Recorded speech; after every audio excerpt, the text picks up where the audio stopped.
Então veio Simão Pedro. Ele entrou no sepulcro e viu um manto de linho lá. E o lenço que esteve sobre sua cabeça, não junto ao manto de linho, mas enrolado em um lugar à parte.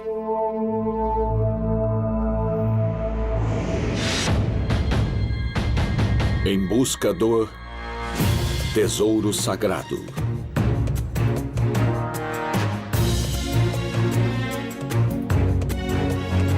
Religião,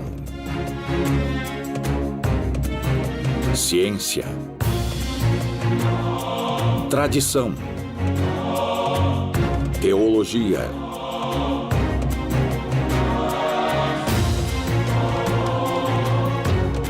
tesouro sagrado. Em busca do tesouro sagrado. Em busca do tesouro sagrado.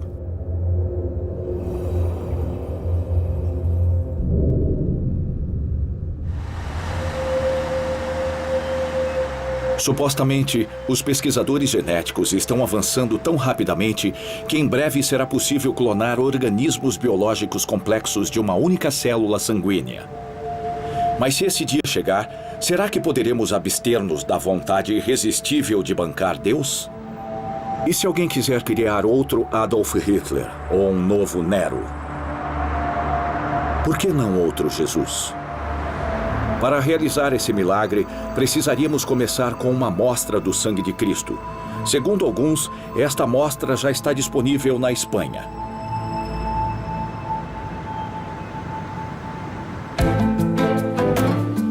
Viajando rumo norte pelas estradas da Espanha, você não pode deixar de notar a característica distinta do país. Uma combinação de influências romana e árabe, um tributo à sua herança. A arquitetura e a decoração espanholas são derivadas de diferentes estilos, misturados tão bem que fica difícil distingui-los. Conquistada pelos árabes em 711, a Espanha permaneceu um país muçulmano por 3 séculos. Os visigodos cristãos que tinham ocupado o país antes disso fugiram para o norte, quando o Islã tomou conta do país. Mas de onde os visigodos tinham vindo? Os godos, inicialmente, eram godos ocidentais. Os godos foram tribos do Império Germânico, que deixaram a Escandinávia e se estabeleceram às margens do Danúbio ao leste. Isso, então, os colocou em contato durante várias décadas, durante talvez até séculos, com a civilização romana. Então, por exemplo, os godos e os visigodos foram convertidos ao cristianismo. Então, depois de terem vivido na periferia por tanto tempo, servindo Roma de fora das suas fronteiras, impedindo que outras tribos germânicas a atacassem, os visigodos acabaram entrando no Império. Eles dividiram o Império Ocidental. Os ostrogodos, então, se fixaram na Itália e os visigodos se estabeleceram na Península Ibérica, no que era então conhecida como Espanha, e agora é a Espanha. Então, das Astúrias ao norte, os visigodos cristãos retomaram o controle da Espanha. Ela não havia se tornado um país cristão até 1492, o ano que Cristóvão Colombo partiu em busca do Novo Mundo. Mais ao norte, as estradas da Espanha levam-me a áreas que permaneceram cristãs quando o Império Romano decaiu, onde as pessoas resistiram aos muçulmanos. A estrada é decorada com igrejas e abadias, todo o caminho até Oviedo. A cidade de Oviedo é no norte da Espanha, no Principado das Astúrias. Fundada no século VIII em uma colina que era chamada de Ovetum, a capital tem agora uma população de cerca de 220 mil habitantes. Se olharmos para uma grande praça no centro da cidade, está a Catedral de San Salvador.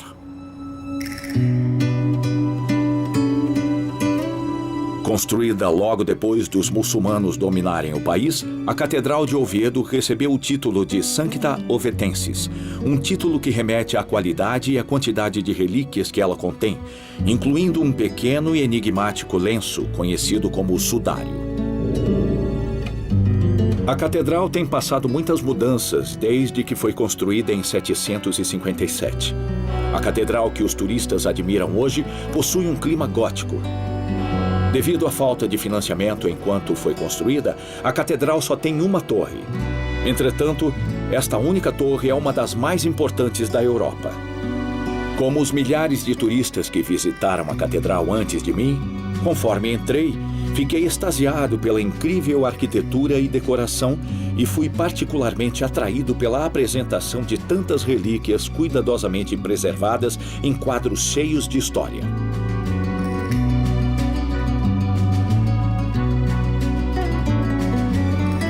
Se você descer ao porão até a Câmara Santa, você vai encontrar o objetivo da minha visita, o lenço misterioso conhecido como o Sudário de Oviedo.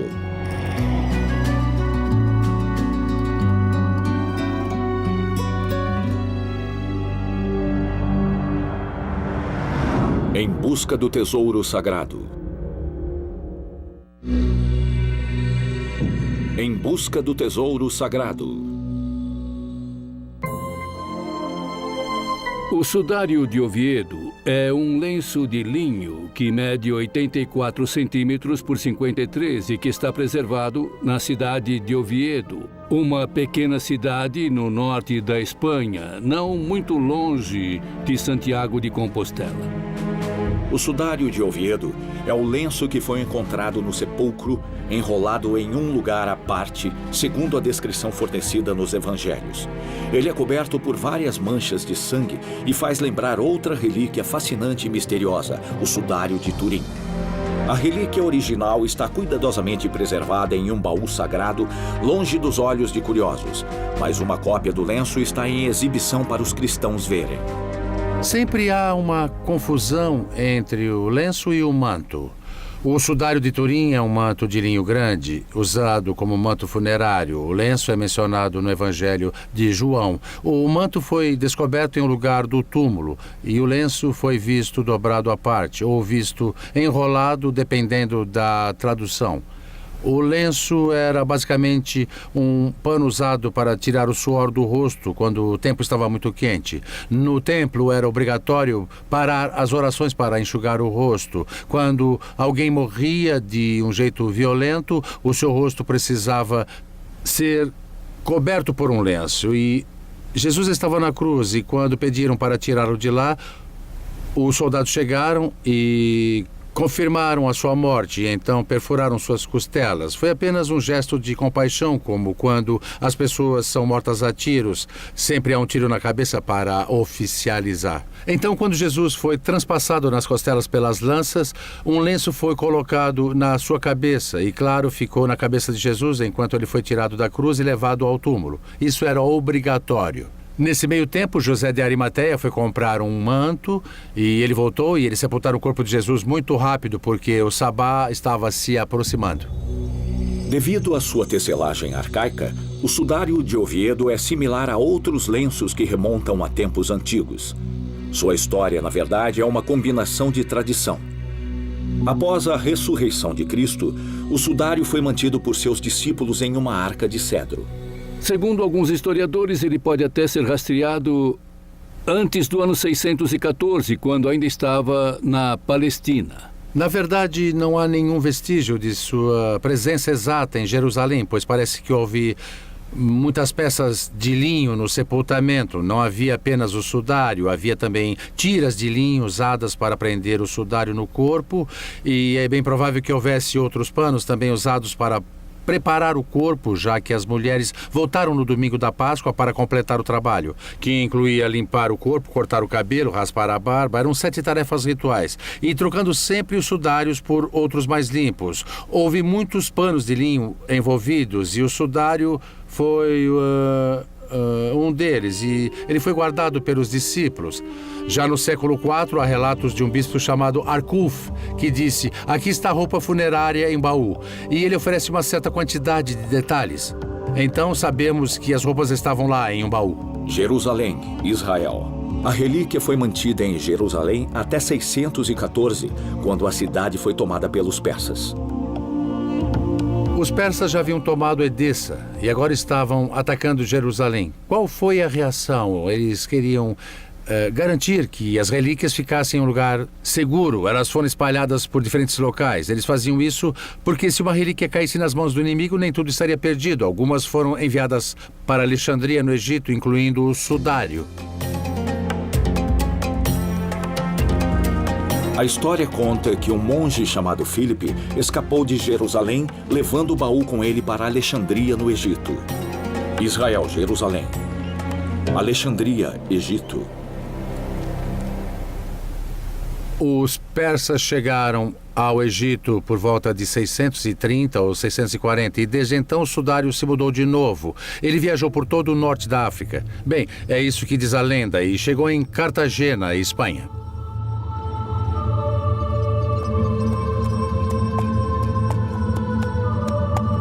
Em Cartagena, o baú foi recebido por São Fulgêncio, bispo de Écija. Desde então, temos alguns fatos históricos para considerarmos. Ele chegou em Cartagena cerca de 640 e foi recebido pelo bispo São Fulgêncio. Então, ele foi mantido no sul da Espanha. Pouco antes de 718, um novo baú de carvalho foi construído para substituir o original que tinha se tornado frágil. Este novo baú deve ter sido feito para que o sudário fosse levado ao norte da Espanha. Na época, os visigodos estavam sob ameaça de invasão árabe ao sul da Península Ibérica, então eles foram para as partes norte do país, levando junto suas preciosas relíquias. Naquela época, os muçulmanos invadiram o norte da África e depois o sul da Espanha. O sudário foi retirado de lá devido à ameaça dos muçulmanos e sarracenos. Ele foi levado em 812 ao norte da Espanha para o vilarejo de Oviedo, em Astúrias. O rei Afonso II mandou construir uma sala especial na catedral. Ela ficou conhecida como a Câmara Santa.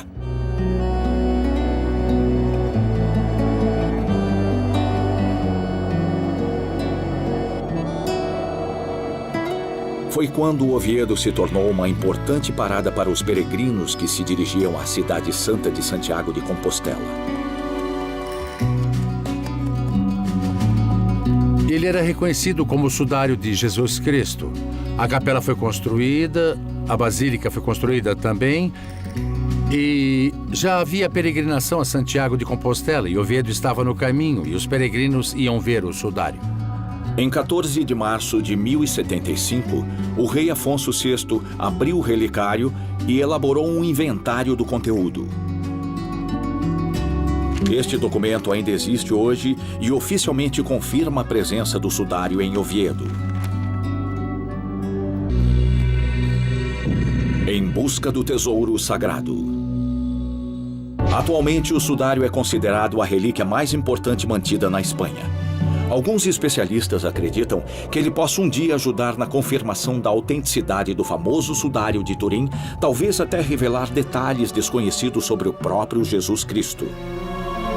O sudário de Oviedo é uma relíquia interessante, mas é muito diferente do sudário de Turim. Por exemplo, o sudário de Oviedo é muito menor do que o de Turim, que tem mais de 4 metros de comprimento por 1 de largura. No sudário de Oviedo há muito vestígio de sangue, mas nenhuma imagem. As duas relíquias, o sudário de Oviedo e o de Turim, podem um dia nos ajudar a conhecer melhor quem foi Cristo. Historicamente falando, Jesus de Nazaré é um enigma. Desde o início, as autoridades romanas não tinham registros oficiais relativos a Jesus, mas isso não é surpreendente dada a situação política da época. Você tem que lembrar que Roma era a capital do mundo, como os Estados Unidos são hoje. A cultura vinha do Império Romano, a riqueza vinha do Império Romano e a intelectualidade vinha do Império Romano. Não só de Roma, mas de todo o Império. E os romanos nunca foram felizes com o fato da Palestina ou Judéia resistir a eles. Então, por razões econômicas obscuras, os romanos se adiantaram e disseram: é melhor a Judéia nos obedecer ou vamos derrubá-la?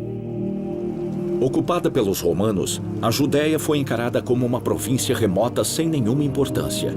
Poucos documentos administrativos dessas áreas remotas sobreviveram até nossa época.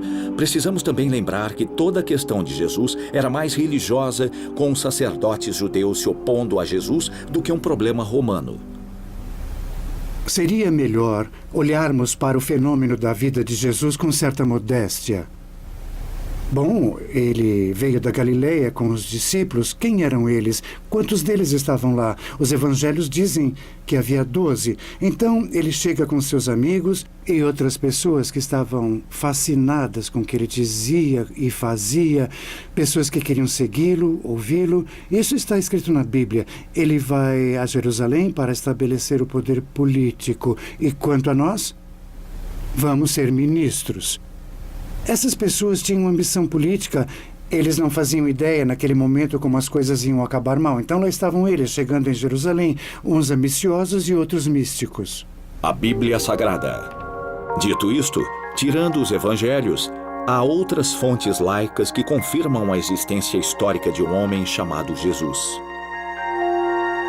Além dos evangelhos, há poucos relatos descrevendo a história da vida de Jesus. Existe uma famosa testemunha ocular do historiador aristocrata Flávio José em Antiguidades Judaicas. Ele falou 2 vezes de um homem chamado Jesus. Ele mencionou a conexão de Jesus com Tiago, que foi condenado à morte pelo sumo sacerdote Ananus. Ele falou de Tiago, irmão de Jesus. Outra vez ele fez um relato maravilhoso onde descreveu Jesus como um homem sábio que fez milagres. Ele passou a dizer que aqueles que amaram Jesus antes dele morrer continuaram a amá-lo após sua morte. Flávio José escreveu: "E a tribo dos cristãos, chamada assim em sua homenagem, até hoje ainda não desapareceu." Historiadores do século XIX afirmam que a autenticidade dos textos escritos por Flávio José é duvidosa, que ele se juntou a cristãos que queriam garantir sua verdade nos livros de história. Até aqui na igreja, você tem pessoas muito inteligentes que defendem a exatidão histórica do parágrafo escrito por Joséfo sobre Jesus. Eu não acho isso necessário. Outro documento importante foi uma carta escrita por volta do ano 112. O autor foi um político romano chamado Plínio, o Jovem. Ele escreveu sobre as atividades de uma seita religiosa cujos membros fizeram um juramento de nunca roubar, mentir ou cometer adultério. Por volta de 110, 112, houve um governador chamado Plínio, o Jovem. E ele escreveu ao imperador Trajano descrevendo o processo que estava usando para lidar com aqueles cristãos, e há também um outro relato que aparece nos arquivos de Tácito, onde ele fala de Roma queimando sob Nero. Ele relatou que Nero culpou incêndio a essas pessoas que foram abominadas por seus crimes, comumente chamadas de cristãos. E ele descreve o castigo que receberam. Isso tudo foi muito, muito interessante, porque ele mencionou que os agitadores eram seguidores de Cristo, quem foi condenado à morte como criminoso pelo procurador Pôncio Pilatos. Então, para autores romanos, nunca houve qualquer dúvida de que realmente Jesus existiu. Em suas vidas, os autores desses textos, Flávio Joséfo, Plínio, o Jovem e Tácito, todos tiveram a oportunidade de conhecer pessoas que pessoalmente haviam conhecido Jesus, ou, no mínimo, os filhos e filhas dessas pessoas. No que diz respeito à preocupação dos historiadores, a prova que Jesus existiu não depende desses documentos, mas sim da própria história. Depois que Jesus foi crucificado, toda a Palestina foi lançada numa reviravolta pela rápida disseminação do cristianismo. Os especialistas acreditam que esta situação não poderia ter surgido se eventos históricos reais não a tivessem provocado, e aqueles eventos foram o ministério e crucificação de Jesus Cristo. No século I, notícias da vida e morte de Jesus se espalharam como fogo. De fato, se espalharam tão rapidamente que é difícil alegar que não fossem confiáveis. Houve certamente em algum lugar um verdadeiro Jesus nessa história. A Bíblia Sagrada. Claramente, os evangelhos descrevem o ministério de Jesus, mas quando exatamente eles foram escritos? E por quem? O Novo Testamento tem algum valor histórico? Ou são apenas contos de um homem religioso? Um evangelho não é uma crônica onde alguém seguia Jesus anotando pelo caminho o que Jesus falava e no final, quando ele morresse, a pessoa escreveria suas memórias baseadas simplesmente em suas anotações. Não, não é nada disso. E você tem que ter muito cuidado. Os evangelhos não têm muitos fatos considerados históricos, são teológicos. Então, quando as pessoas dizem que são históricos, elas estão confusas. Não eram históricos mesmo, eram teológicos. O que significa que foram feitos para dizer algo às pessoas. Escolas bíblicas já estavam ali havia um século. As pessoas gostam de estudar as diferentes camadas escondidas nos evangelhos, como as camadas de um bolo, morango, chantilly, os dedos da cozinheira, etc. Então, quando alguém diz que acredita nos evangelhos e que são verdadeiros, as teorias podem mudar com o tempo, mas a teoria básica é que as comunidades estavam expressando sua fé quando escreveram as escrituras. Eles recolheram sermões, recolheram memórias e recolheram orações específicas que queriam preservar. E isso, somado à história dos eventos do final da vida de Jesus, junto com uma mensagem espiritual a seus seguidores, são fatos teológicos, mas não são fatos históricos. Dito isto, ninguém duvida de que as escrituras sejam baseadas em eventos reais, muitos dos quais foram confirmados por recentes descobertas arqueológicas, como o túmulo de Caifás, sumo sacerdote do Sinédrio, que organizou o plano contra Jesus. Cada evangelho foi escrito supostamente por um só autor, Lucas, Mateus, Marcos e João. Contudo, os historiadores acham que eles podem ser de fato uma coleção de uma série de pequenas histórias escritas por vários autores anônimos diferentes e unificados na metade final do século I. O significado e o propósito final dos evangelhos não são totalmente compreendidos. Um evangelho não é um frigorífico onde as palavras foram congeladas por todos os tempos. O evangelho está vivo. Há evangelhos diferentes, 4, considerados pela igreja de hoje, mas na verdade há muitos outros evangelhos também, como o evangelho de Judas, por exemplo.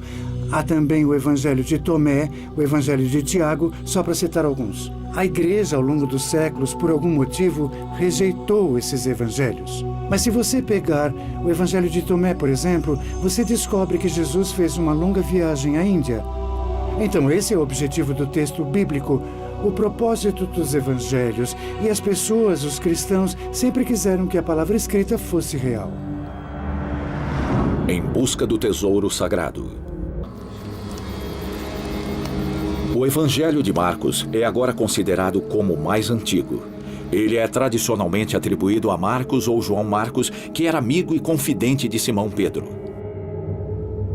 Desde o início, havia ensinos, coleções de parábolas e milagres realizados por Jesus. Os escritores do Evangelho tiveram que juntar todos esses elementos e Marcos foi o primeiro a fazer isso. O Evangelho de Marcos foi escrito entre 66 e 70 d.C., durante a Primeira Guerra Judaico-Romana. Mateus e Lucas basearam seus evangelhos no livro de Marcos. Eles foram inspirados por quase todo o Evangelho de Marcos, além de outra fonte, por vezes referida como documento que Marcos também conhecia. Então, esses escritores formularam a doutrina bíblica inspirada por tradições existentes. Eles não criaram tudo isso do zero.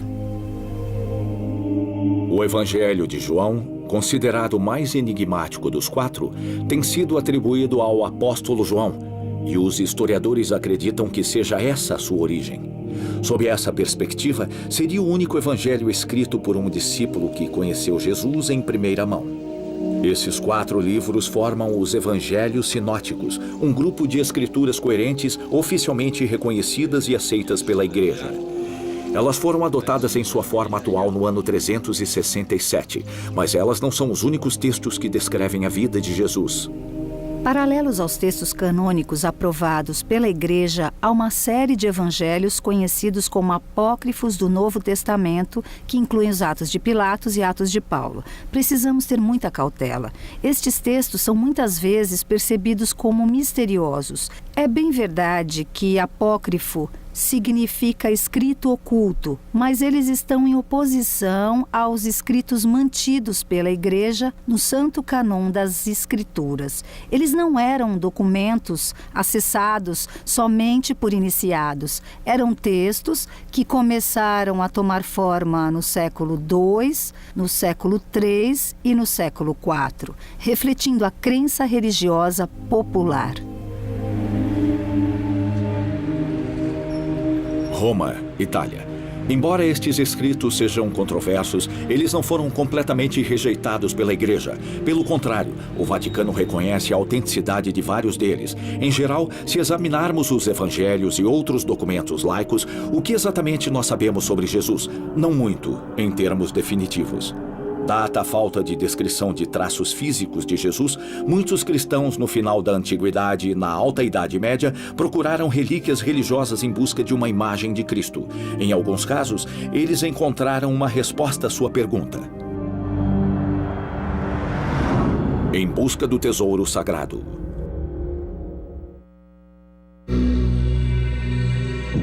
Em busca do tesouro sagrado. Turim, Itália. Segundo certas literaturas, pelo menos 2 relíquias com a imagem do rosto de Cristo sobreviveram até a época moderna. O mais famoso deles é o Sudário de Turim, na Itália.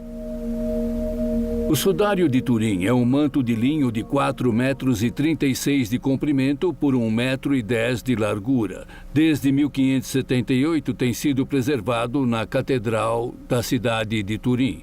Segundo a tradição, foi o manto funerário utilizado por Jesus de Nazaré. Na superfície desse manto, há uma imagem estampada de um homem com cabelo comprido e barba, que foi torturado exatamente da mesma forma que Jesus Cristo, como descrito nos evangelhos. A outra relíquia com a imagem de Cristo é muito mais misteriosa e desconhecida. A relíquia é conhecida como Véu de Verônica, ou simplesmente o Verônica. Segundo a tradição cristã, Jesus caiu 3 vezes quando andou no caminho para o Gólgota. Após sua primeira queda, uma mulher chamada Berenice usou seu véu para enxugar o rosto dele, que estava coberto de sangue e suor. O resultado foi que a face de Cristo foi milagrosamente impressa no pano. Ele deveria ter sido chamado O Berenice e não O Verônica. O rosto do manto de Verônica em Roma é naturalmente uma grandiosa obra de arte. Sabemos que trata-se de uma pintura, mas essa imagem é muito similar se compararmos diretamente com o rosto do Sudário de Turim, pois é possível sobrepor as 2 imagens. E como os ícones antigos no Sinai e outras imagens antigas de Cristo, há muitos pontos de concordância entre essas 2 imagens. Na verdade, o nome Verônica foi introduzido ao longo do tempo. É derivado das palavras vera e icon, que significa imagem verídica. Temos uma descrição do Monsenhor Duval, de mais de 100 anos, que pôde observar o véu de Verônica de perto. Ele observou que apenas pontos pretos são visíveis, e isso foi confirmado pelo Monsenhor Hubert, de quem eu mesma ouvi isso há quase 30 anos em uma palestra. Não sobrou mais nada além de um pano velho e umas manchas. Isso não significa que a imagem estivesse em uma condição muito melhor no passado, como podemos ver em muitas reproduções. Mas ela sempre foi escura.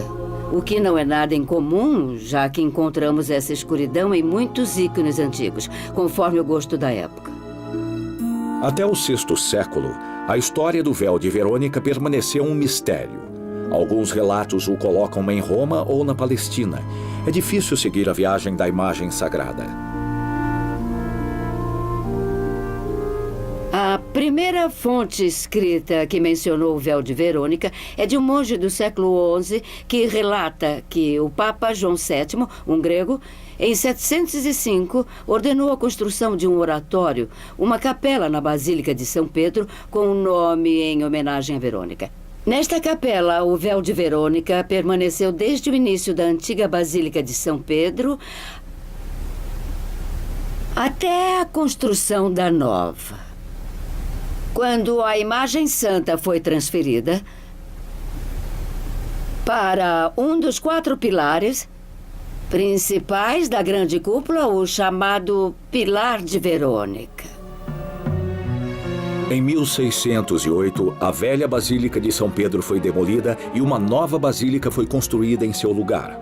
O inventário das relíquias, elaborado na época, mencionava o véu de Verônica. O livro de registros o descreve como um véu com a imagem do rosto de Cristo. Para os peregrinos, o véu de Verônica foi a atração principal e até se tornou o símbolo da peregrinação a Roma. O túmulo de São Pedro não era visível naquela época, não era acessível, mas eles podiam ver algo mais importante que Pedro: o rosto de Cristo no véu de Verônica. O véu de Verônica se tornou o símbolo da peregrinação e todos que viajavam a Roma levavam de lembrança uma medalha com a representação do véu e a fixavam na roupa ou no pescoço, de modo que pudessem afirmar terem visto a luz verdadeira, a face sagrada de Cristo, que os outros só podiam ver nos céus. Sabemos que durante o século XVII, quando a Basílica de São Pedro foi reconstruída, várias cópias do Verônica foram produzidas. Alega-se que o original está sendo preservado em um esconderijo secreto dentro do Pilar de Santa Verônica, um dos 4 pilares que apoiam a cúpula da Basílica. Ao contrário do véu de Verônica, o sudário de Oviedo tem sido estudado extensivamente. O sudário de Oviedo é feito de um tecido muito antigo, dando-lhe uma aparência semelhante à de outros panos da antiguidade. O sudário tem 60 manchas de sangue que formam um padrão simétrico. Provavelmente o padrão foi criado ao se dobrar o sudário, assim como crianças na escola formam padrões dobrando folhas de papel com tinta. Aparentemente, o sudário foi dobrado em 2, quando foi colocado sobre o rosto de um homem. Nós descobrimos como tinha sido dobrado. Você pode ver por si no livro. Pensamos que ele foi colocado sobre o rosto de Jesus 3 vezes. A primeira vez foi provavelmente antes mesmo dele ter descido da cruz. Porque, segundo a tradição judaica, o rosto de uma pessoa tinha que ser coberto sempre que estava sangrando ou desfigurado. Pode ser um dos primeiros atos de demonstração de respeito a Jesus. O sabá estava para começar. Às 7h03 da tarde, não há dúvida, sabemos a data, sabemos a hora em que o sol se pôs naquele dia. O sabá começou meia hora depois do sol se pôr, quando as 3 maiores estrelas apareceram no céu e o templo soou as trombetas para anunciar a sua chegada. Agora é sabá. Então eles correram. Ele morreu por volta de 3 da tarde. O sudário foi colocado no seu rosto lá pelas 4, então houve o tempo para irem comprar o manto e carregarem o corpo ao túmulo. Então já devia ser quase 7 horas a essa altura. Significa que o sudário ficou tempo bastante para ficar ensopado de manchas de sangue. Havia manchas da coroa de espinhos, mas lembre-se, eu disse que Jesus estava sofrendo de estresse pulmonar. Ele tinha muito fluido pulmonar em seus pulmões, impedindo-o de respirar. Quando ele morreu, este líquido escorreu da sua boca e do nariz, já que sua língua teria ficado inchada e teria causado uma obstrução. O extraordinário é que eles tentaram 3 vezes fazer o sangue parar de escorrer de seu nariz. Deve ter havido uma enorme quantidade de sangue saindo do seu nariz. Porque normalmente quando se aperta as narinas, o sangue para de fluir. Quando uma pessoa tem um sangramento no nariz e os tentáculos das narinas ficam expostos ao ar, eles tendem a secar rapidamente, deixando uma marca sobre o tecido usado para parar o fluxo. O sudário tem 3 marcas separadas, mostrando que seu nariz sangrou 3 vezes e cada vez foi feito um esforço para parar o sangramento. Quando a pessoa crucificada começa a sufocar, os executores sabem que o fluido pulmonar está vazando para os pulmões. O lenço tem vestígios de sangue da coroa de espinhos e está cheio de outras manchas de sangue. Toda vez que o corpo foi movido, novas manchas foram formadas no pano. Ele tem diferentes rodadas de manchas de sangue sobrepostas, cada uma com certa quantidade de tempo para secar antes da próxima. Sabemos que tem uma parte de sangue e 6 partes de líquido de edema pulmonar dos pulmões. Obviamente não há nada além de manchas nele, mas ele sempre foi reconhecido como o sudário de Cristo que foi colocado em sua cabeça. O que é extraordinário é que, com sistemas muito complicados, posso mostrar como isso funciona usando livros, com a cabeça de cristal e condutores internos correspondentes ao sistema da circulação sanguínea. Eu consigo mostrar como o sangue teria fluído, dependendo das posições diferentes da cabeça. Um pouco do sangue deve ter escorrido mesmo antes de Jesus morrer, então ele deve ter sido tirado da cruz assim que morreu. E temos então o sangue derramado após a sua morte. As características desses fluxos de sangue não são as mesmas. Quanto às características do próprio sangue, um pesquisador da Escola de Medicina de Madrid estabeleceu com certeza que o sangue no sudário é do tipo AB, igual às amostras de sangue retiradas do sudário de Turim. Outras análises científicas desse objeto foram realizadas mais recentemente. O tipo de sangue foi determinado, é tipo AB. E eu acho que é interessante notar que esse é o mesmo tipo de sangue encontrado no sudário de Turim e em outra relíquia religiosa que se encontra perto de Paris, em Argenteuil, a famosa Santa Túnica. Outro estudo, desta vez examinando a forma das manchas e sua posição no lenço, revelou traços semitas no homem cujo rosto entrou em contato com o sudário. Devido a isso, os pesquisadores tentaram sobrepor as manchas no lenço com as do rosto do homem no manto de Turim. Ele tem sido estudado especialmente nesta última década e a busca continua. Particularmente por um grupo de cientistas da Universidade de Turim, a qual eu pertenço. Estão estudando para tentar usar modernas técnicas de computação, em particular as características geométricas dos traços de sangue presentes no sudário de Turim e dos traços de sangue presentes no sudário de Oviedo, para tentar entender se eles são comparáveis. É um trabalho muito complexo porque devem ser considerados os movimentos dinâmicos de um e de outro. O resultado foi surpreendente, com o corpo na posição vertical. As manchas permitem aos pesquisadores definir a morfologia do rosto. O tamanho da cabeça e a morfologia do lenço e do sudário de Turim combinam e eles reposicionaram o manto sobrepondo-o ao lenço e perceberam que as manchas do lenço de Oviedo, emparelhadas com as do manto de Turim, são muito parecidas. Então, cientificamente falando, podemos afirmar, sem dúvida, que esse lenço foi colocado na cabeça do mesmo corpo que o manto de Turim envolveu. Não só as manchas no lenço e no manto se alinham perfeitamente, mas os traços do homem no lenço correspondem perfeitamente com os traços do homem no manto.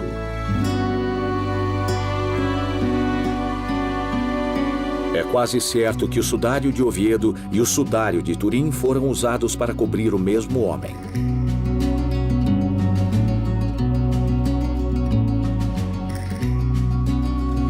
Os pesquisadores também receberam permissão para tirar amostras de poeira e pólen da superfície do sudário. Entre os resíduos de plantas, muitos foram identificados como árvores que tinham a sua origem na Palestina: quercus, a pistácia palestina e tamarix. A primeira correspondência começou bem antes em outro estudo de Max Frey, que tinha analisado os pólens dos sudários. Ele analisou os pólens do sudário de Oviedo e descobriu que os pólens correspondem exatamente à viagem histórica do sudário pelo norte da África. E ele descobriu 2 pólens que eram típicos da Palestina na superfície do sudário de Turim.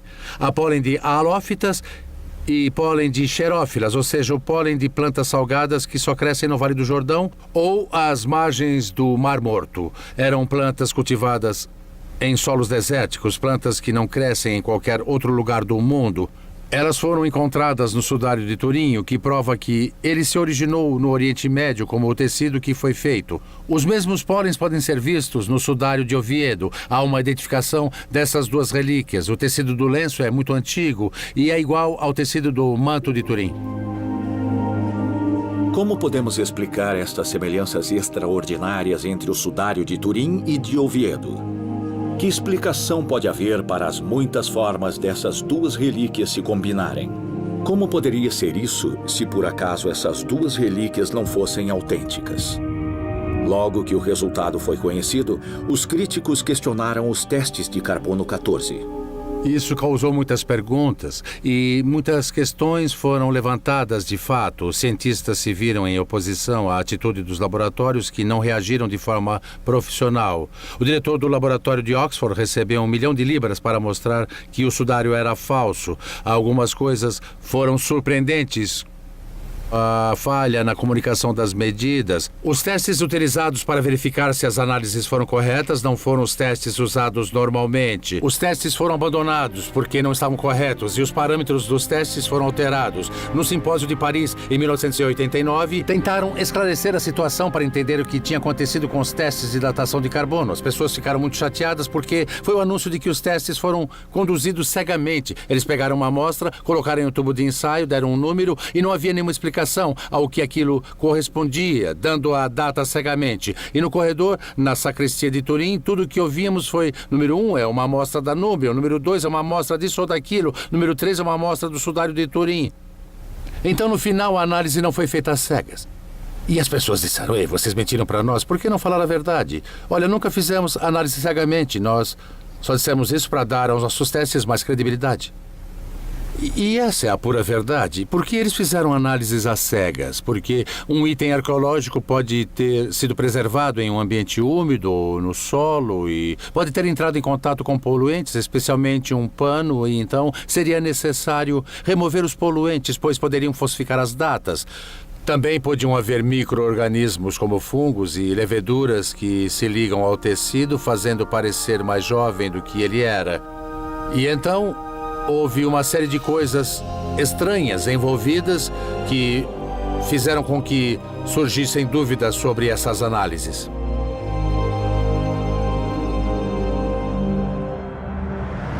Em busca do tesouro sagrado.